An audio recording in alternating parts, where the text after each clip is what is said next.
Estamos dando o seu quarto para eles, disse minha mãe casualmente durante o café da manhã. Eu sorri e respondi, legal, começo a empacotar minhas coisas hoje à noite. No dia seguinte, assinei um contrato de aluguel sem contar para ninguém. Ela tinha dito aquilo sem introdução, sem desculpa, como se estivesse comentando sobre o tempo. Estamos dando o seu quarto para eles, disse minha mãe, cortando o bagel com todo o cuidado do mundo, como se não tivesse acabado de me empurrar de um penhasco sem sequer um aviso.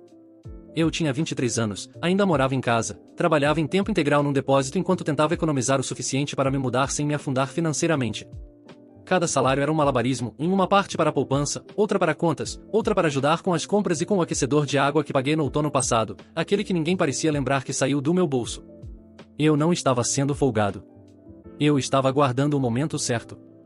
Com cuidado, em silêncio, como alguém vivendo em espaço emprestado. Legal, eu disse. E ainda sorri o suficiente para mostrar que aquilo não tinha me abalado. Começo a empacotar minhas coisas hoje à noite. E foi exatamente nesse momento que eu decidi que tinha acabado. Não era só pelo quarto. Nunca é só pelo quarto, né? O quarto foi a última pedra na represa, a que finalmente quebrou a ilusão que eu vinha sustentando desde o ensino médio. Eu nunca estive realmente em casa naquela casa. Eu era conveniente. Como um eletrodoméstico funcionando em silêncio no fundo até deixar de ser útil ou ocupar espaço demais. Naquela manhã fui trabalhar normalmente, mas algo dentro de mim já tinha mudado. Eu não ia voltar. Pelo menos não para ficar. Não contei para ninguém. Passei o intervalo do almoço procurando anúncios. Encontrei um apartamento simples, de um quarto, a 10 minutos do trabalho, e paguei o depósito na hora. 6 meses de aluguel adiantado. Eu tinha juntado aquele dinheiro para outra coisa, talvez um carro, talvez um futuro que não parecesse exílio. Mas isso era melhor. Ainda voltei para casa naquela noite, ainda sorri quando minha mãe pediu para eu tirar o lixo, ainda arrumei o Wi-Fi quando caiu durante o jantar porque minha irmã precisava dele para aula online. Mas, na minha cabeça, eu já tinha ido embora. E naquela noite comecei a planejar o desmonte silencioso de tudo que eu fazia por eles. Comecei pelo jardim, que eu cuidava todo sábado de manhã há mais de 1 ano e meio. Eu cortava grama, aparava as bordas, limpava os restos, até replantei as partes falhadas na primavera. Nunca disse nada sobre isso. Só fazia. Trabalho quieto. Invisível. Meu pai fazia isso, anos atrás, mas quando eu fiquei grande o suficiente para empurrar o cortador. Simplesmente virou minha responsabilidade. Ninguém agradeceu. Ninguém notou. Naquele fim de semana, deixei o mato crescer. Já estava alto por causa da chuva da semana anterior, mas eu não encostei. Passei direto pelo galpão onde o cortador ficava e fui tomar um café como se fosse qualquer outro dia. Quando voltei, meu pai estava parado no quintal da frente, braços cruzados, encarando o matagal como se ele o tivesse ofendido pessoalmente. Você esqueceu de cortar a grama? Ele perguntou, já irritado. Dei de ombros. Não. Só não quis. Ele piscou como se não tivesse entendido a frase. Vai cortar depois? Acho que não, respondi, passando direto por ele. Tô ocupado. Foi a menor das rebeldias, mas a onda chegou rápido. No domingo à noite, o Wi-Fi caiu de novo. Minha irmã gritava do quarto porque o zoom dela caiu no meio da aula. Normalmente, eu reiniciava o roteador, trocava o cabo coaxial zoado atrás da TV, reiniciava a rede. Já tinha decorado o processo de tantas vezes que deu problema no último ano. Mas dessa vez, fiquei na cozinha, colocando o chile num pote de plástico, fingindo que não ouvia os gritos. Mãe, ela gritou, desesperada. O Wi-Fi caiu de novo. Eu não sei mexer nessas coisas, minha mãe respondeu. Cadê ele? Ela estalou. Deixei eles se virarem por meia hora antes de sair calmamente com minha marmita. Ninguém disse uma palavra. Naquela semana, parei de buscar minha irmã na escola. Não avisei. Eu fazia isso quase toda terça e quinta havia meses. Os horários da minha mãe não batiam, e meu pai se recusava a sair mais cedo do trabalho. Eu ajustava os meus horários para isso, em silêncio, como todo o resto. Quinta veio e foi. Minha irmã ficou 2 horas na secretaria até alguém ir buscá-la. Voltei para casa e o clima dava para cortar com uma faca. Você esqueceu sua irmã hoje, minha mãe disse, seca. Não, respondi, deixando minhas chaves na mesa. Eu não esqueci. Ela me encarou. Eu só passei direto e entrei no meu quarto. Acho que foi nesse momento que eles realmente começaram a entender o quanto eu fazia. Mas isso era só o começo. No terceiro dia, a pia da cozinha começou a vazar de novo, um gotejar lento e rítmico que voltou como um fantasma depois de eu ter consertado no ano anterior com uma borracha que eu mesmo comprei. Cheguei a cruzar a cidade para achar a peça certa numa loja especializada, mas nunca falei disso na época. Só consertei e segui a vida. Agora a goteira voltou, e junto veio a poça familiar debaixo do armário. Meu pai estava agachado com um rolo de papel toalha, resmungando, usando uma lanterna como se fosse cena de crime. Passei tomando meu café. Você sabe arrumar isso, né? Ele perguntou. Sei, respondi, parando na porta. Ele olhou para cima, esperando. Continuei andando. Aquela noite, depois do jantar, não lavei a louça. Não limpei nada. Só me levantei, espreguicei e fui pro quarto enquanto o resto deles fingia que não estava notando. A tensão já era quase palpável, como se pulsasse pelas paredes. Na sexta, recebi uma mensagem da minha mãe enquanto trabalhava. Você pode pagar a conta de luz esse mês? A gente esqueceu que vencia hoje, e o salário do seu pai ainda não caiu. Fiquei encarando a tela por um momento. No último ano, paguei contas assim com frequência. Quieto. Automático. Salvei eles de pagar multa incontáveis vezes. Cheguei a colocar lembretes no meu próprio celular para eles não ficarem sem luz. Mas dessa vez, respondi. Não dá. Agora tenho aluguel, lembra? Ela não respondeu. No dia seguinte, a luz da varanda estava apagada quando cheguei em casa. A casa estava mais escura que o normal. Silenciosa. Minha irmã estava na mesa, frustrada, folheando o caderno de matemática, rabiscando com o lado errado do lápis. Você não comprou papel para impressora? Ela perguntou sem levantar o rosto. Eu sempre comprava. Sempre lembrava. Não, respondi, largando a mochila na porta. Pensei que alguém mais pudesse comprar dessa vez. Ela jogou o lápis na mesa e saiu batendo o pé. Minha mãe observava do corredor, olhos semicerrados, como se tentasse me decifrar. Como se eu fosse um quebra-cabeça que trocaram todas as peças. Eu sorri para ela. Nada de arrogância, só calma. As coisas estavam desmoronando. E não era porque eu estivesse fazendo algo cruel ou dramático. Tudo o que eu fiz foi recuar. Esse era o verdadeiro terror para eles. Finalmente estavam enxergando os fios que eu vinha segurando esse tempo todo. O sábado amanheceu, sem café. Ouvi o barulho dos armários sendo abertos e o leve palavrão da minha mãe quando percebeu que não tinha mais pó. Eu também era quem mantinha aquilo abastecido. Sacolas grandes da loja perto do meu trabalho. Sempre comprava no caminho para casa. Nunca disse nada. Só reponha.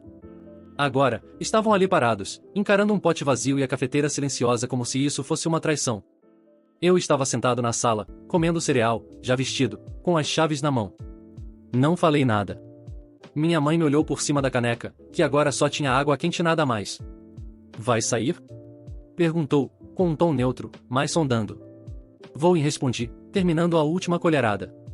Vou encontrar o proprietário. Proprietário? Ela se enrijeceu um pouco. Apenas assenti com a cabeça e saí antes que ela pudesse perguntar mais.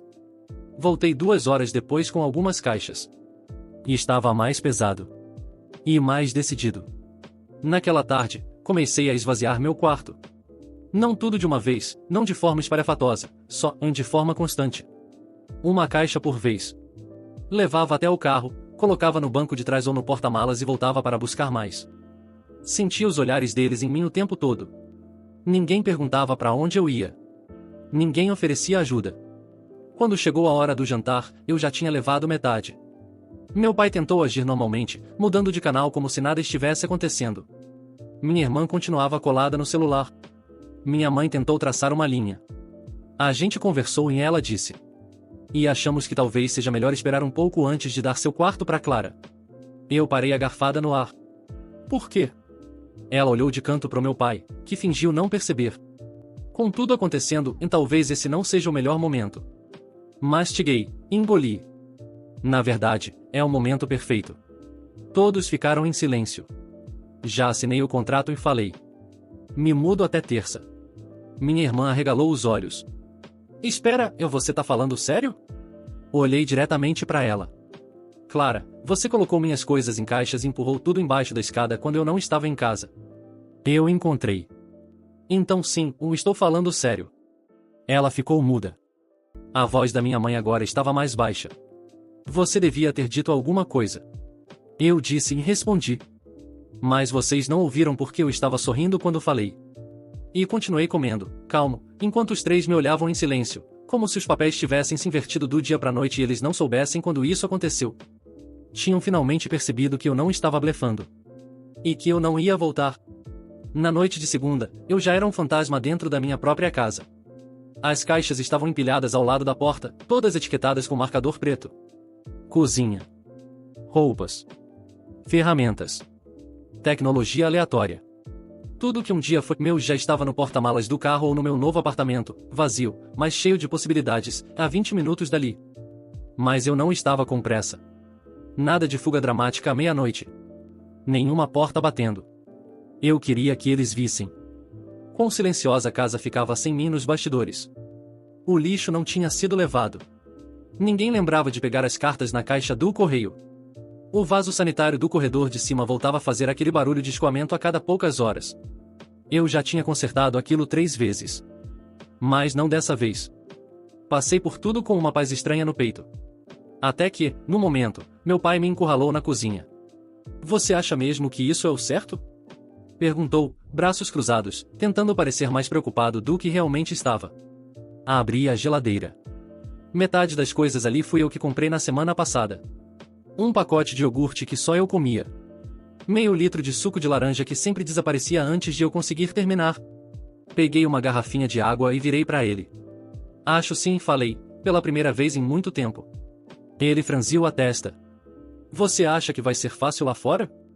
Aluguel, contas, tudo isso?" Fiquei olhando para ele tempo demais. E então sorri. "Eu tô pagando as suas contas faz 1 ano. Acho que consigo cuidar das minhas tranquilo." Ele não respondeu. Só ficou me encarando, como se esperasse a piada no fim da frase, mas ela nunca veio. E então saiu da cozinha. Lá em cima, a porta do quarto da minha irmã estava aberta. Vi um pedaço do que antes era meu quarto, agora sendo transformado no dela. Ela já tinha pendurado luzinhas e almofadas pastel, mas as prateleiras que eu mesmo construí ainda estavam ali. E o pedaço da parede que consertei depois de um chute durante uma birra dela continuava firme. Ela me pegou olhando. "Você podia ter dito não", murmurou, sem me encarar. "Ah, senti." "E você podia ter perguntado." Continuei andando. Não era mais raiva, e isso já tinha se queimado há dias. O que restava era algo mais limpo. Mais nítido. Clareza. Na manhã de terça, eu fui embora. Coloquei a última caixa no banco de trás, e olhei uma última vez para aquela casa. Sem mágoa, sem sentimentalismo. Apenas observação. A luz da varanda ainda estava queimada, as lixeiras transbordando, o Wi-Fi tinha caído de novo. Tudo aquilo parecia até poético. Antes de sair, entrei na cozinha e colei uma folha de papel na geladeira. Tinta preta. Fatos diretos. Sem emoção. Coisas que eu fazia e que provavelmente ninguém notava. Cortei a grama toda semana. Levei o lixo e a reciclagem para fora. Paguei 5 contas atrasadas. Consertei o roteador mais de 10 vezes. Gastei cerca de R$ 6.000 em compras de mercado nos últimos 9 meses. Busquei Clara na escola 32 vezes. Troquei a lâmpada da varanda 3 vezes. Lavei a louça quase todas as noites. Paguei R$ 1.000 no conserto do carro do pai. Mantive essa casa funcionando enquanto era tratada como uma visita no próprio lar. E no fim, uma última linha. Boa sorte cuidando de tudo. Agora vou viver como visita no meu próprio lugar. E então tranquei a porta pela última vez. No primeiro dia, não ouvi nada deles. Mas no segundo, os telefonemas começaram. Primeiro, minha mãe. Chamada perdida. Depois, uma mensagem. Oi, a internet caiu. Você lembra o login do roteador? Depois foi meu pai, tentando disfarçar a irritação com um tom prático. Onde você deixou a chave do cortador? Não respondi nenhum dos dois. Até sexta, as mensagens viraram pequenas tempestades de culpa e confusão. Clara me mandou só uma palavra. Sério? Acho que eles achavam que eu ia ceder. Que eu voltaria para ajudar quando tudo apertasse. Talvez achassem que minha saída era só simbólica, uma espécie de protesto, e não algo definitivo. E estavam errados. Enquanto isso, meu novo apartamento começava a parecer meu de verdade. Instalei prateleiras, escolhi pratos, coloquei música alta sem ninguém reclamar. O silêncio que eu tanto sonhava finalmente existia. Não era frio, nem solitário, era só silêncio. Como se o mundo, enfim, parasse de esperar algo de mim. Na semana seguinte, minha mãe ligou de novo. Dessa vez, eu atendi. A voz dela estava tensa, frágil nas bordas. Você não precisava ter saído daquele jeito. Eu não discuti. E esperei. A gente não fazia ideia de tudo o que você fazia e ela continuou. O lixo, as contas. Eu não sabia que era tanta coisa. Sim, e respondi apenas. Eu sei. O silêncio pairou no ar por tempo demais. A Clara tá com dificuldade com os horários da escola. A gente trabalha, e ela não se acostumou com o ônibus ainda. Fiquei em silêncio. É que ela tentou organizar a frase e a gente não achou que fosse desmoronar tão rápido. É porque vocês nunca viram que estava sustentando tudo e respondi. Mais um silêncio. Bom, disse ela, tentando parecer firme. Espero que você esteja feliz aí. Sorri, mesmo que ela não pudesse ver. E estou. E eu estava mesmo. Os dias seguintes foram estranhos, como se eu assistisse a minha antiga vida por uma janela que não podia mais abrir. Clara parou de mandar mensagens depois que eu ignorei a última.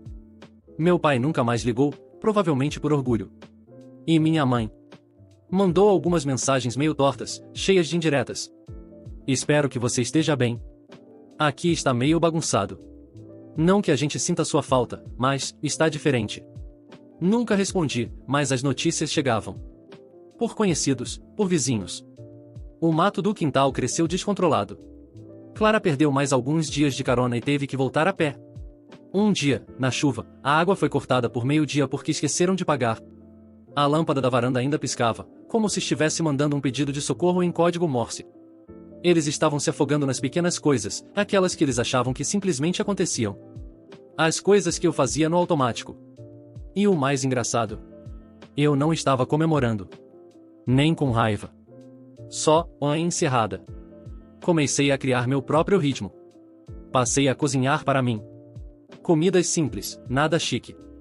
Mas tinha um gosto melhor do que qualquer coisa que eu comia naquela casa. Não pelo tempero. Mas porque era meu. Passei a dormir melhor também. Sem rangido de passos no corredor às 2 da manhã. Sem batidas na porta me pedindo para correr no mercado. Sem o zumbido constante da obrigação na minha mente. Só silêncio. Silêncio verdadeiro. Uma noite, 1,5 semanas depois da mudança, cheguei tarde do trabalho e encontrei um envelope pequeno enfiado por baixo da minha porta. Sem remetente. Só meu nome escrito na frente, com a caligrafia do meu pai. Dentro, uma folha dobrada de caderno pautado. No topo, estava escrito. A gente não percebeu. Abaixo, uma lista. Nada organizado como a minha. Sem tópicos, sem ordem. Só pensamentos soltos. O lixo. As caronas do Marcos. O Wi-Fi. As compras. A pia que nunca para de pingar. O problema da lâmpada do alpendre.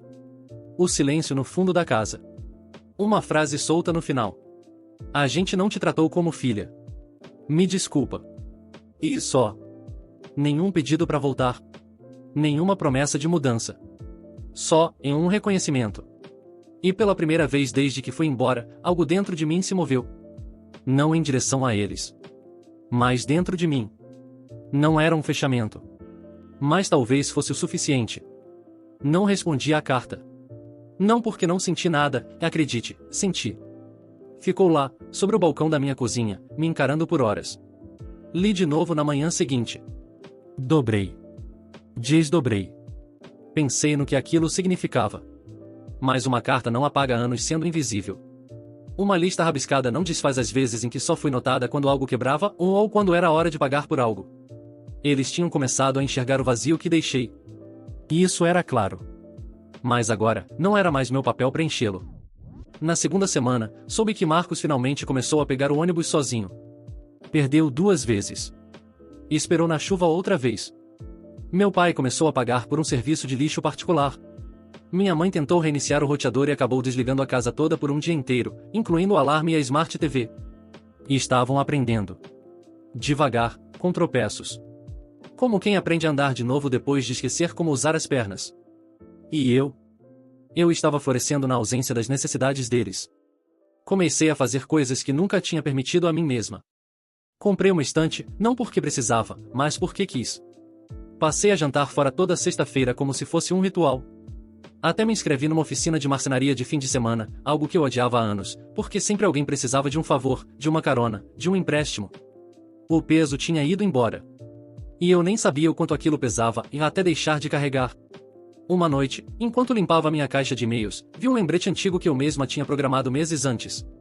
Licenciamento do carro do pai. Ver se ele tá sem dinheiro de novo. Fiquei olhando aquilo por alguns segundos. E cliquei em deletar.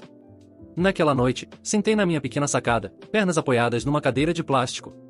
E simplesmente respirei. Sem esperar o próximo problema. Sem ficar escutando se alguém ia chamar meu nome. Sem me preparar para mais um pedido disfarçado de ajuda rapidinha.